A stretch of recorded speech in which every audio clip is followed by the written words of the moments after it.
As Edward mentioned, the lesson this evening is on catastrophe. I chose it. I'm well acquainted with catastrophe. Part of my job is trying to avoid catastrophe. So several things in here hit home with me. The writer, or the person who did the lesson for the thing is Chris King. I don't know him, but I know where he is in Mayfield, Kentucky, I think. And I know a lot of people in Mayfield. I just don't know him. But anyway, he starts out this lesson talking about dominoes. We're all acquainted with dominoes, and I never played dominoes, but I've stood them up and knocked them down, you know. And most of us have, and we've seen this. And, you know, you got to be very careful. It's a tedious process, and you set them all up, and you take your time, and you hope you don't accidentally touch one, because you can have a catastrophe, you know. The correlation here is that a very small problem can end up causing an overwhelmingly major issue. So the lesson starts. We're still in Genesis, okay, and you know, a catastrophe is sometimes it's more about the destructive end result than it is about the actual destructive thing itself. And what I mean is like we've heard about tornadoes all of our lives. And some are very strong, and you can measure them. They have the Fujita scale, if I'm pronouncing that correctly, and you have 1 to 5, and all these different things. But it's not necessarily how strong the tornado is. It's what destructive, you know, thing it does to people and buildings and property. And, you know, the same tornado that goes through with this force cannot hurt anybody and miss buildings, and we don't think anything about it, but one comes through and may not even be as strong, and then it claims a few lives, and it knocks down a lot of buildings, and it's a catastrophe, okay? Same force of nature, but different results, okay? So the thing here is that the correlation with the domino effect is that God set up this world. He set up man. He set up everything that we have around us. And although it took 6 days, he obviously put a lot of thought and effort into making sure he did it just exactly the way it needed to be done. But as well a job as God did setting all this up, man has knocked dominoes down. And we have turned a lot of it into just a catastrophe, okay? We can start with Adam and Eve, okay?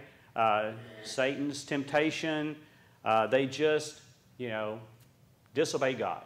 They did not follow his instructions, okay? And we might look at that as being a simple mistake, all right? But, you know, it's just one little thing, right? We look at sin around us, all around us now.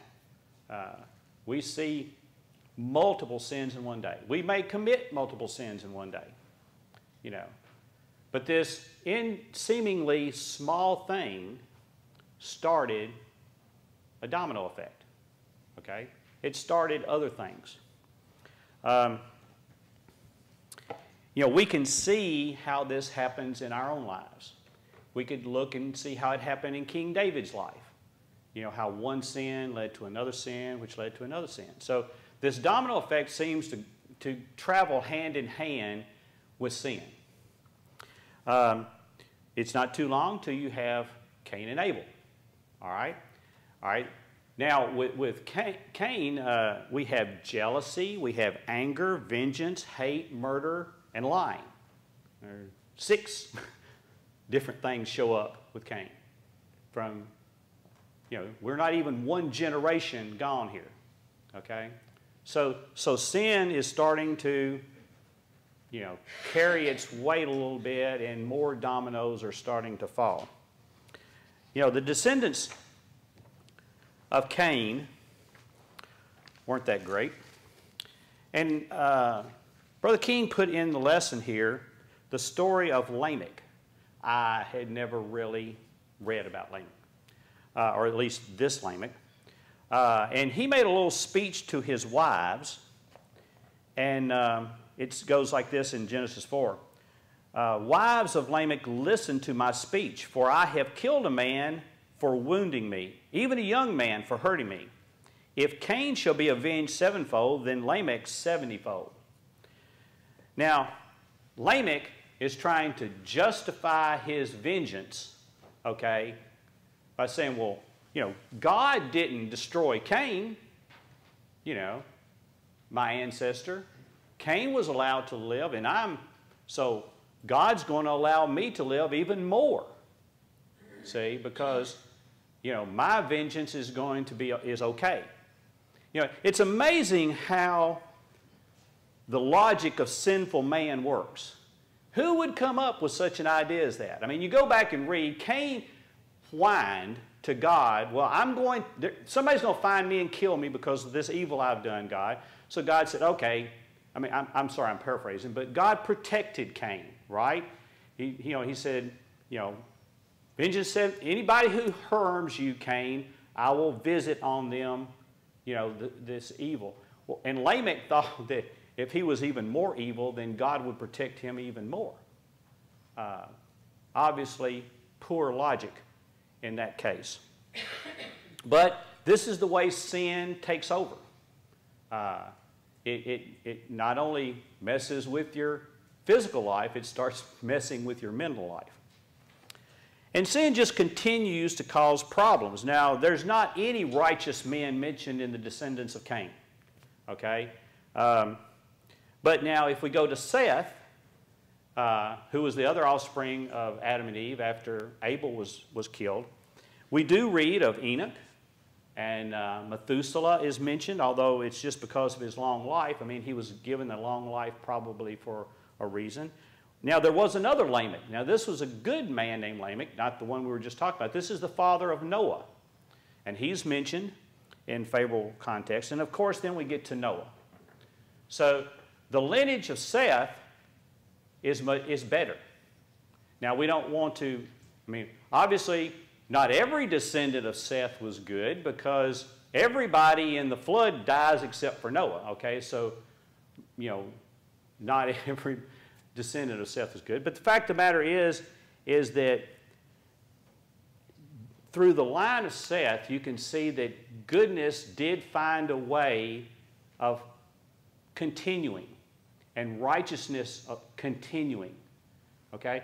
Just like you can pass down evil, you can also pass down good.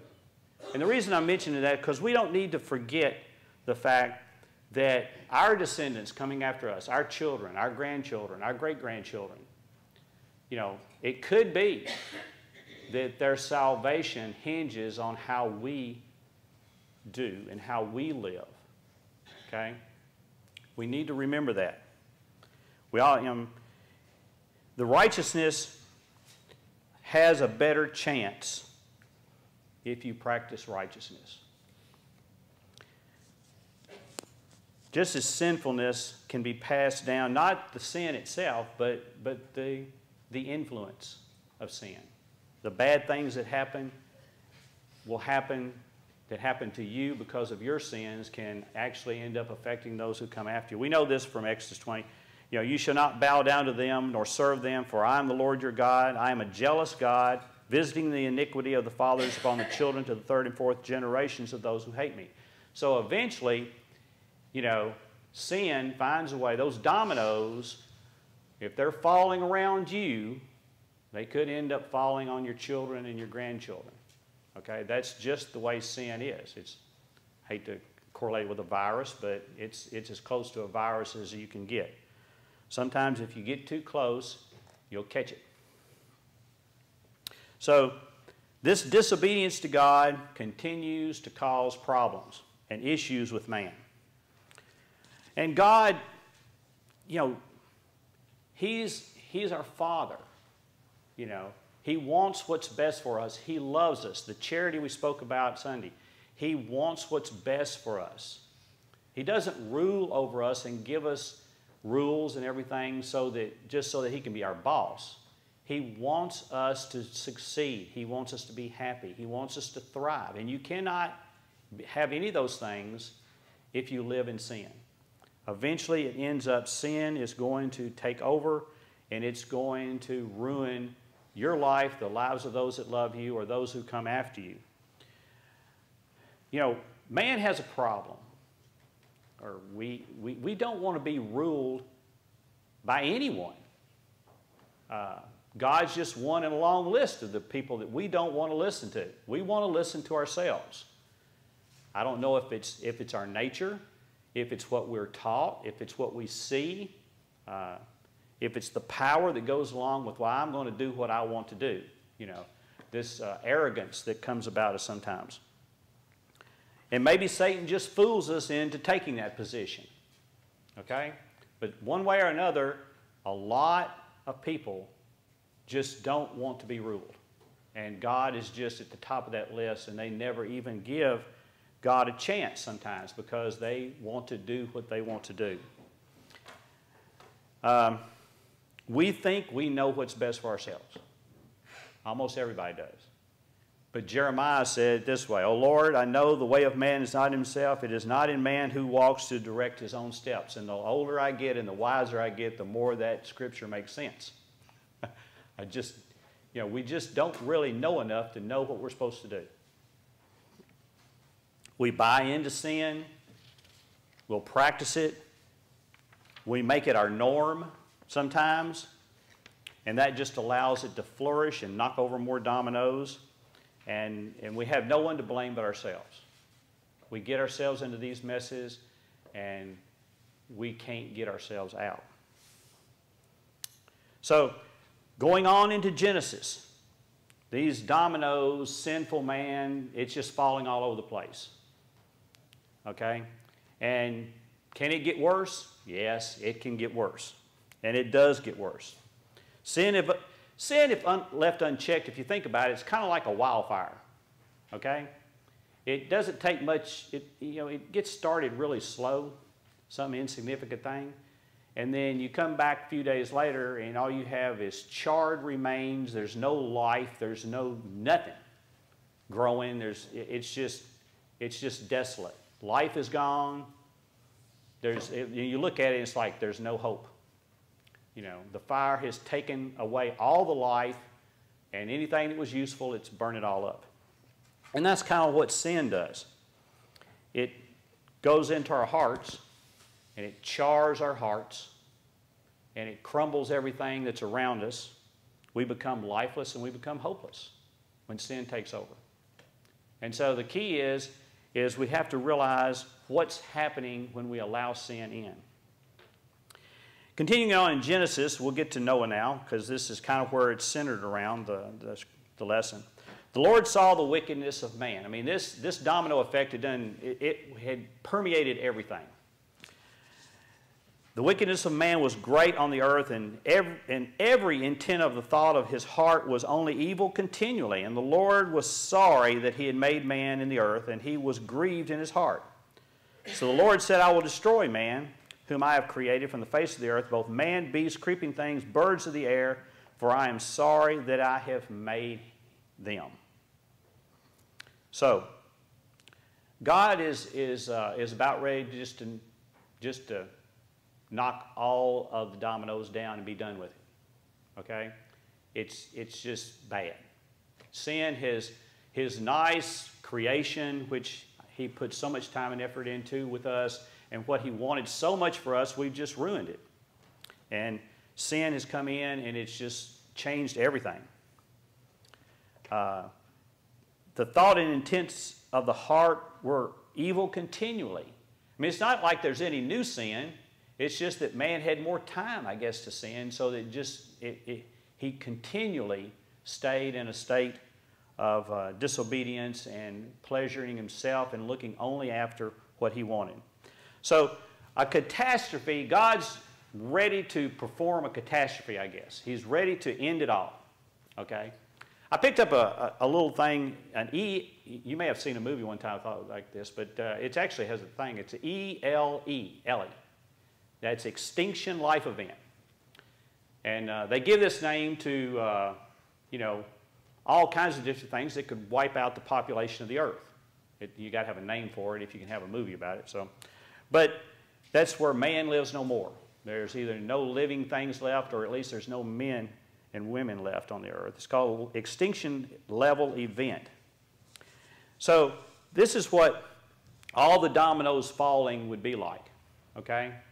And those, and you know, diseases and plagues, you know, we have that on our mind kind of right now, and a lot of people are worried about that. And there are wars that we think could get out of hand, nuclear. You know, I grew up in the Cold War, and we always were afraid of that. There are asteroids that could hit the earth, and global warming. You know, anything that people can be afraid of, that they can come up with to be afraid of, that can wipe out the population of the earth, you know, they find a way of, you know, promoting it, advertising it, so that they can run fear through everybody else too. So, but, and I'm sure there are things I haven't even thought of, but the fact of the matter is that we need to have enough faith to not worry about such things.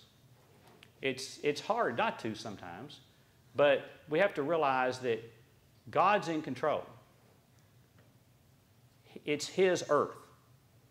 He's not going to allow us to do an ELE. You know, He's not going to let us have that power. I mean, when the earth is wiped out, everyone's going to know who's doing it. Okay? You know, He's not leaving that to us. And we have to realize that this is no mild thing for God to think and or do this. Because when it happens in the future, or tonight, billions are going to be pushed into judgment. You know, this isn't just a few people dying. This is billions of people will pass. And I'm sure that the Lord God in Christ, this weighs heavily upon them. And we need to realize that. The only Ellie to fear is God.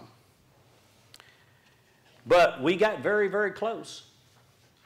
We got so close that what I read before, you have to get to verse 8 in chapter 4, and then it says, "But Noah found grace in the eyes of the Lord." One man, Noah. God found Noah, and said, let's show grace to Noah, and I'm going to find a path for him to get around this catastrophe. Okay? Noah did not stop the catastrophe. We may think that because we are descendants of Noah, you know, we did pretty good, but, you know, Cain, none of his descendants survived this.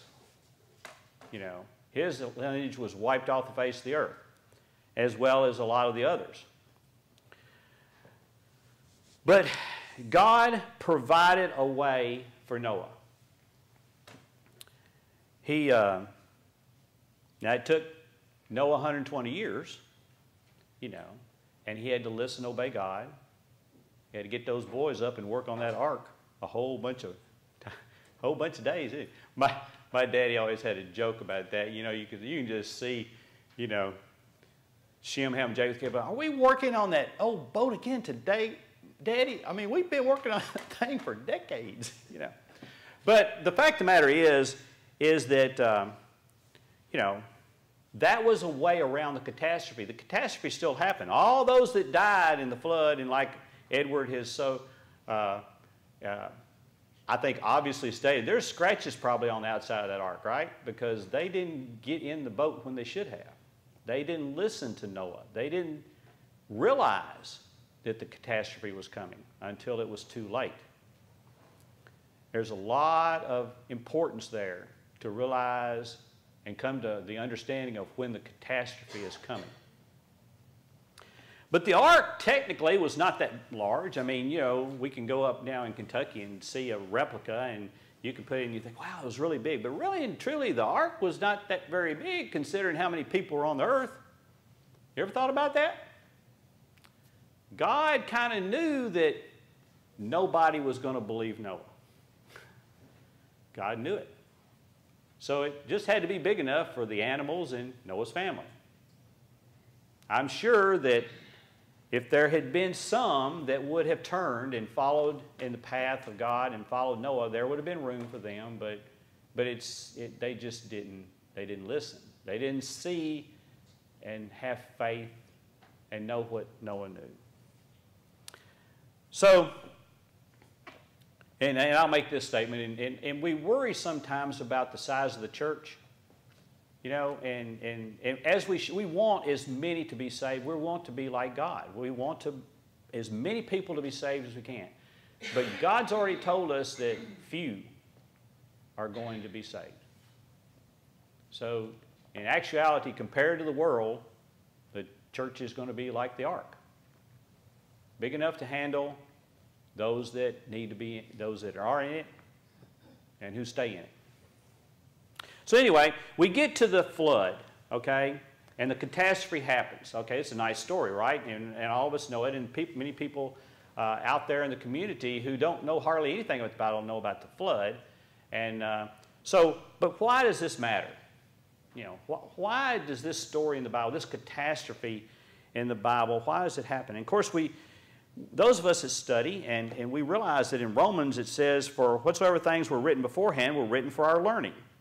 And that though through the patience and comfort of the Scriptures we might have hope. So everything in the Scriptures, especially in the Old Testament, has meaning.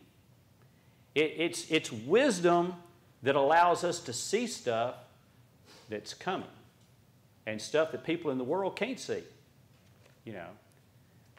And it's very important that we study, because by studying, these things are revealed to us. You know, it says also in Colossians, so let no one judge you in food or drink or regarding a festival or new moon or Sabbath, which were shadows of things to come, but the substance is of Christ. Almost everything, I believe everything, but if I'm missing something, I'll say almost everything. All these things hidden in the Old Testament are pointing to Christ. They're pointing to the church. They're pointing to us following God the way He intended for us to do. So it's there for our learning. One thing that I think that the lesson needs to bring out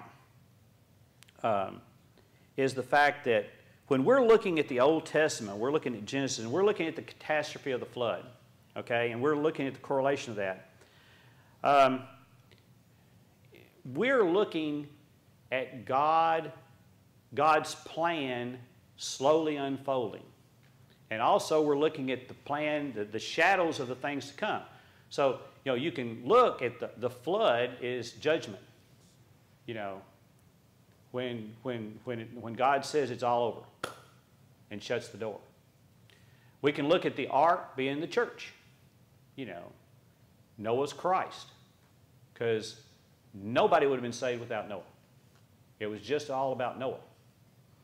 And so, but the fact of the matter is that if we look in the Old Testament, we see God's power. And we see His righteousness against evil. And I think a lot of people don't see that anymore. They don't look at they look at the goodness, but they don't look at the severity of God, as mentioned in Romans 11.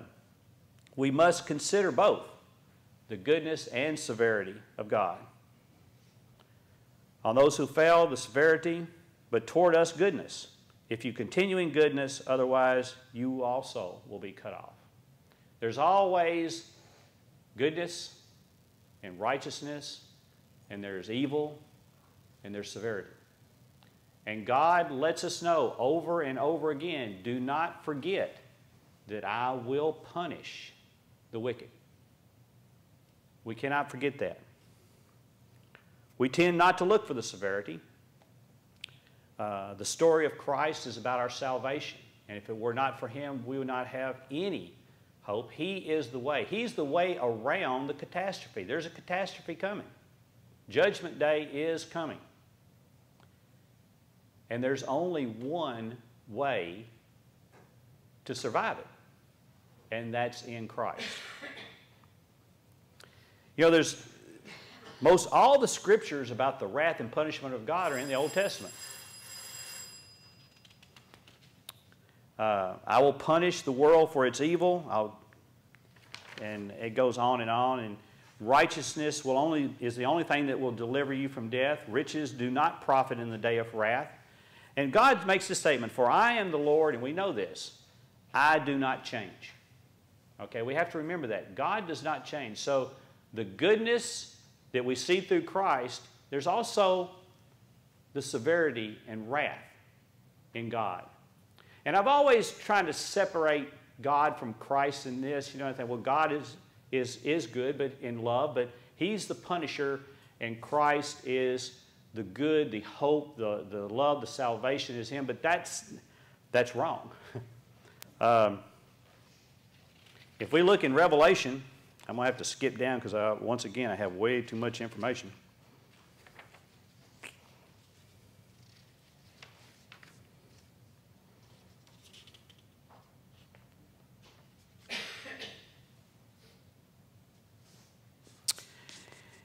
And it says in Revelation 6:16, fall on us and hide us from the face of Him who sits on the throne and from the wrath of the Lamb. We all know the Lamb refers to Christ.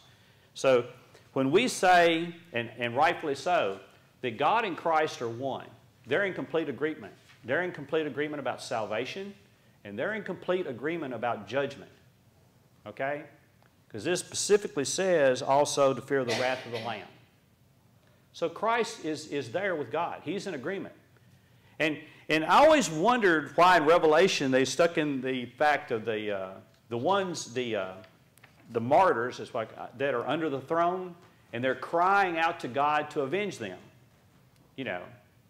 And when will you avenge us, O Lord? You know, these people were killed because of the cause of Christ. They died for Christ. And it reminds us that there is a reason for the wrath and judgment. There is a reason that people will be sent to hell. Okay?